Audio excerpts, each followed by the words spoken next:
A new report raises more questions about how Thomas Duncan's Ebola case was handled in Dallas. Duncan is the first person to die from Ebola in the U.S. Omar Villafranca has more on the Duncan case and on the deputy who was tested for the disease as well. That deputy says he feels lucky to be alive. Dallas Sheriff's Deputy Michael Monig spoke to reporters the day after testing negative for Ebola. I'm happy I'm here and I'm safe. Again, my family's safe, and it's a new day. Monig was rushed to the hospital Wednesday after complaining of flu-like symptoms. He was among a group of deputies who entered the Dallas apartment where Ebola patient Thomas Duncan had stayed before he was put into isolation and died this week. I was scared when they tell me my temperature is 101.7 because I knew 101.5 is the point where they talk about that being a key point for Ebola. And I saw the two nurses look at each other with wide eyes.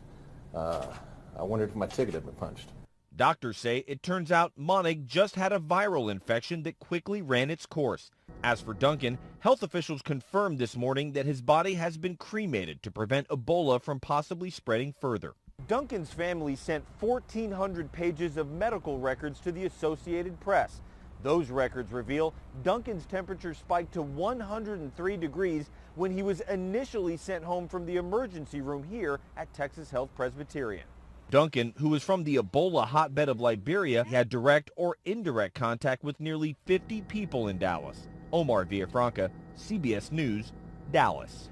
Texas Health Presbyterian Hospital Dallas released a statement saying it is still evaluating how it handled Duncan's case and that it's changed the way potential Ebola patients are now screened.